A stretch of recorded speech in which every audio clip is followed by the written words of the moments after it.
안녕하세요. 오늘은 두산 에너빌리티를 좀 보도록 할 텐데 아침장에 한 주가가 5%까지는 빠졌습니다. 근데 지금도 4% 정도 빠지고 있는데 지금 이 영상을 켜신 분들 마음속에 좀 단 하나의 질문이 있을 겁니다. 지금 팔아야 하냐 아니면 버텨야 하냐? 뭐 저는 감정이 아닌 이 차트와 수치를 기준으로 그 질문에 명확하게 답변을 좀 해드리도록 할게요. 자, 먼저 크게 세 가지를 보도록 하겠습니다. 첫째, 오늘 하락의 성격의 진단. 둘째, 두산 코스피의 핵심적인 구간. 셋째, 지금 당장 취해야 할 전략.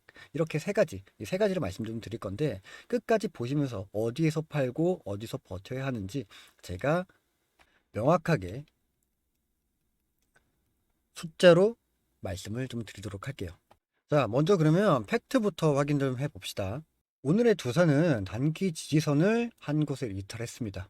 이 부분은 인정은 해야 돼요. 그런데 이 지지선을 이탈했다는 것이 사실 곧 매도의 신호는 의미하진 않아요. 기술적 분석에서 이 지지선 이탈 이후에 우리가 봐야 하는 것은 딱 한 가지입니다. 얼마나 빠르게 회복을 하는가. 자, 빠르게 회복을 한다면 이것은 눌림목이 맞습니다. 그러나 회복을 하지 못한다면 그때 다음 지지선의 테스트가 시작이 되겠죠. 그래서 그런지 오늘 장 분위기상 V자 만드는 좀 어렵습니다. 뭐 지수 전체가 방향을 잡지 못하고 있기 때문인데 오늘은 이 박스권 마감을 염두에 두시는 게 굉장히 현실적이라고 생각해요. 그러나 이것은 곧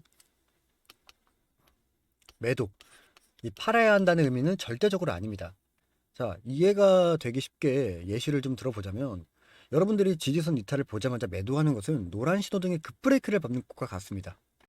빨간불이 켜지기 전까지 우리는 속도는 줄이되 멈출 필요는 없다는 걸 말씀드리고 싶은 거예요. 자, 그러면 차트를 보자면 지금 당장 여러분들이 기억하셔야 할 숫자는 하나, 바로 9만 원입니다. 이 구간이 굉장히 중요하게 생각하는 이유가 뭐냐면 단순히 심리적 지지선이기 때문이 아니에요.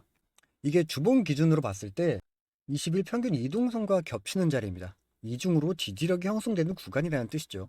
거기다가 현재 두산의 위치를 전체적인 박스권 관점에서 보면은 아직 상단부에 위치하고 있기 때문에 추세가 꺾였다라고 볼 수가 없다는 거죠. 그리고 오늘의 하락의 원인도 굉장히 명확하죠. 두산 내부의 문제가 아니라 코스피 전체적인 하락의 여파이기 때문에 외인들 매도세 역시 이 두산을 타깃으로 한 게 아니라 시장의 전반적인 리스크 회피의 흐름이다. 거기다가 시가총액 상위 4위 종목인 두산은 현재 지수 대비 방어율 1위를 기록하고 있는 중입니다. 하락 속에서도 상대적 강도는 살아있다는 점 잊지 마시고요.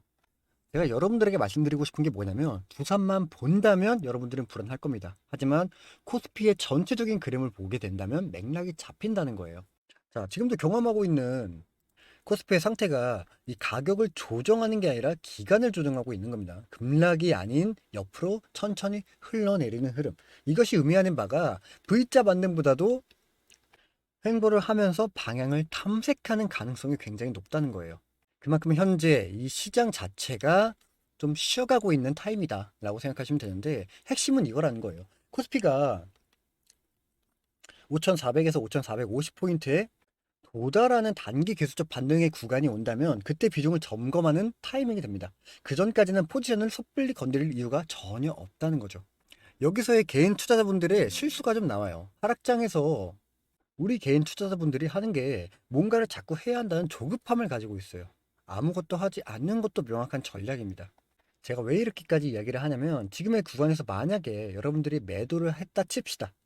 이후에 코스피가 반등하며 두산이 급등을 한다면 우리 여러분들은 물리적 손실보다 이 심리적 타격이 훨씬 더 크게 다가오기 때문에 우리 구독자 여러분들만큼은 그 경험을 겪게 해드리고 싶지 않기 때문에 말씀을 드리는 겁니다. 반대로 지금 버텨서 코스피 반등 구간까지 가져간다면 그때 냉정하게 비중을 조절할 선택지라는 게 생깁니다. 이러한 선택적인 옵션을 가지고 있는 것과 없는 것은 전혀 다른 상황이기 때문에 여러분들에게 말씀을 좀 드리고 싶은 거예요.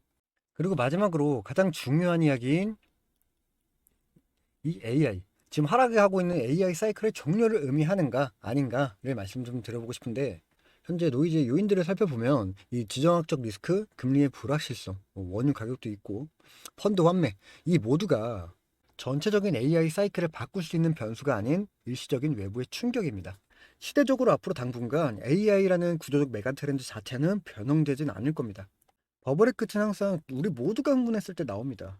지금 여러분 주변에서 조선을 사야 한다고 소리치는 사람이 주변에 넘쳐날 때, 그때가 진짜 고점을 고민할 시간이지 지금은 아직 그 단계는 아니라는 거예요.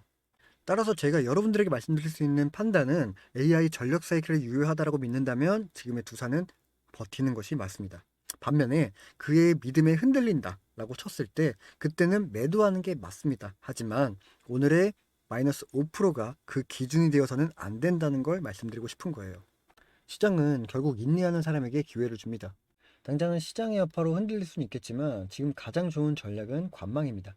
신호 없는 섣부른 행동은 여러분들의 계좌보다 멘탈을 더 크게 망가뜨릴 텐데 제가 그래서 여러분들의 멘탈을 잡아드리는 역할로 종목 공부방을 만들었습니다. 두산 에너빌리티의 이슈나 추가 모멘텀, 그 밖의 AI 시장의 역할과 테마적 흐름은 물론 그에 맞는 비중 조절까지 모두 알려드리고 있는 종목 공부방에 구독자 여러분들 모두를 초대하려고 합니다. 입장 방법은 하단 고정 댓글에 있는 링크를 누르시게 되면 몇 가지 질문에 답만해 주시면 돼요. 10초도 안 걸리는 그러한 설문이니까 짧은 설문으로 여러분들과 소통하고 있는 종목 공부방에 두산 에너빌리티의 정보들을 꼭 받아보시길 바라고요. 요즘 시장을 보면 저는 이렇게 생각을 합니다. 주식시장은 혼자 보는 시장이 아니라 함께 읽는 흐름이다 라는 이야기를 좀 전해드리고 싶어요. 결국 함께 할 때 그 기회를 얻게 되는 것이기 때문에 제가 여러분들에게 투자에 도움이 될 수 있는 히든줄을 여러분들에게 선물로 드리려고 합니다. 그 전에 지금 제 채널을 구독과 좋아요 눌러주신 모든 분들에게 공유를 해드릴 테니까 한 번씩 눌러주시길 바랍니다. 자, 어떤 종목인지 궁금하시죠? 바로 말씀을 드리도록 할게요. 그 전에 여러분들께 질문을 먼저 드려보자면 현재 대한민국 증시에서 가장 천문학적으로 돈이 몰리는 섹터는 어디입니까? 네, 맞습니다. AI, 로봇, 반도체, 원전 이 섹터들이 지금 현재 강세를 보여주고 있죠.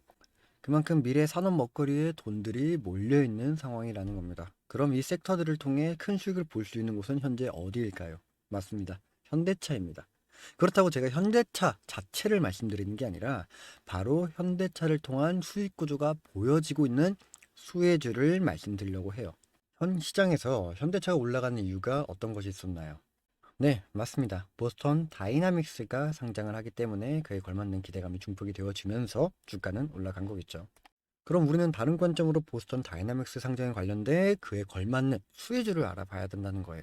제가 이 보스턴 다이나믹스 관련주까지 여러분들께 전달 드릴 거니까 꼭 한번 확인해 보시고 이 다이나믹스 관련주로 알려드린 히든주가 차트를 잠시만 보시죠.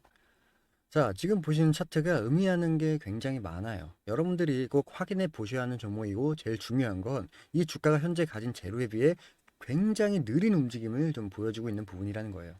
이게 굉장히 재미없어 보이는 종목이긴 하겠다만 실질적으로 주가는 계속 안정적으로 우상향하는 이러한 그림들이 좀 보여주고 있습니다.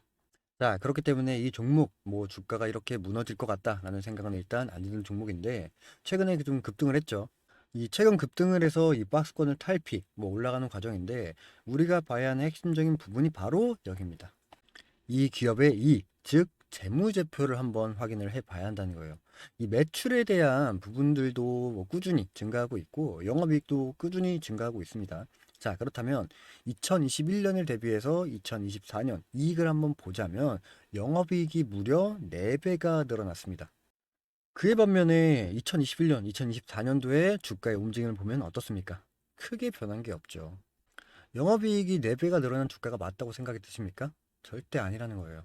영업이익은 무려 4배가 늘어났는데 주가가 그대로라는 것. 거기다가 이 내용에 대한 상승적인 부분이 현재 반영을 받고 있다? 그럼 투자자 바운더리 안에서 평균적인 가격대를 35,000원이라고 봤을 때 영업이익이 4배가 증가했다라고 한다면 얼마가 됩니까? 대략적으로 계산을 한다면 14만 원이 되겠죠. 거기다 여기서 우리가 또 봐야 하는 게 무엇이냐면 소개드린 종목이 단순히 자동차 부품만을 제조하는 그런 회사는 아니라는 거예요. 자, 여기 좀 보시면요. 이 기업이 직접적인 수혜주를 받을 수밖에 없는 이유가 보스턴 다이나믹스의 로봇 스팟을 아실 겁니다. 레그 어셈블리에 대한 부분들도 공급을 하고 있는 데다가 스트레치라는 움직이는 물류 로봇 모멘텀의 램프도 함께 공급을 하고 있죠. 투자자 관점에 따라 별거 아닐 수 있는데 하고 생각을 할 수 있습니다만 현대차 로보틱스 랩에 관련된 핵심적인 부분도 함께 언급을 하고 있다. 결국 이 내용을 아울러 봤을 때 여러분들이 생각해야 하는 건 이게 테마주입니까? 아니죠. 수혜주라는 거예요. 이렇게 생각하는 이유가 뭐냐면 여기서 핵심은 보스턴 다이내믹스가 상장을 했을 때 어떠한 역할을 할 것인가 라는 겁니다. 자, 생각을 해보자면 보스턴 다이내믹스가 상장을 한다라고 했을 때 어떠한 이슈가 발생이 됩니까? 바로 상장한 돈으로 밸류체인의 확대를 진행할 거예요. 결국 공장을 증설하고 연구, 개발비 늘리고 그 다음에 공급망 확대가 목표이기 때문에 AI 시대가 점차 다가올수록 시장도 함께 커져가는 상황이 그려지는 만큼 로봇을 많이 만들어야 하는 상황이 시대적으로 함께 맞물린다는 겁니다. 이 내용을 바탕으로 연구용에서 양산형으로 공급 물량이 기하급수적으로 확대가 가능한 상황도 그려진다는 거고, 지금 현재 수작업으로 소량 생산하고 있는 아틀라스에 대한 미래 연간 목표가 3만 대의 규모로 커지는 계획을 가지고 있는 거라면 로봇 공장을 증설함과 동시에 증설된 공장에 들어가는 부품의 수요도 함께 커지겠죠. 그렇기 때문에 보스턴 다이나믹스의 가치와 알려드리고 있는 이 기업의 가치는 동반적으로 성장할 수밖에 없다는 결론이 나오게 됩니다. 지금 현재도 6만 원대, 주가가 6만 원대에 형성이 되고 있지만 우리가 21년도에 영업이익이 1,000억, 그리고 이번 영업이익이 4천억. 더 나아가 앞으로의 영업이익도 점진적으로 증가가 될 기업 가치가 현재 주가에 반영이 되지 않고 있다면 윗 구간까지 쭉 열려있는 이 종목을 통해 그에 걸맞는 수익들도 여러분들이 함께 가져가시면 좋겠습니다. 당연하게 열려있는 윗구간의 수익은 여러분들이 생각하시는 것보다 큰 수익으로 다가와질 겁니다. 전 개인적으로 이 히든주 서둘러서 받아보시면 좋을 것 같아요. 왜냐면 점점 시장의 흐름에 따라 우상향이 되고 있는 부분이기 때문에 매수하는 가격들도 점차 오르고 있는 상황이라 서둘러서 받아보시면 좋을 것 같고요. 구독을 눌러주신 만큼 구독자분들에게 제가 드리는 큰 값어치의 선물인 히든주, 이 히든주를 하루빨리 꼭 받아보시면 좋겠습니다. 히든주의 참여 방법도 매우 간단한 설문을 통해서 진행이 됩니다. 하단 고정 댓글을 보시면 링크가 보이실 겁니다.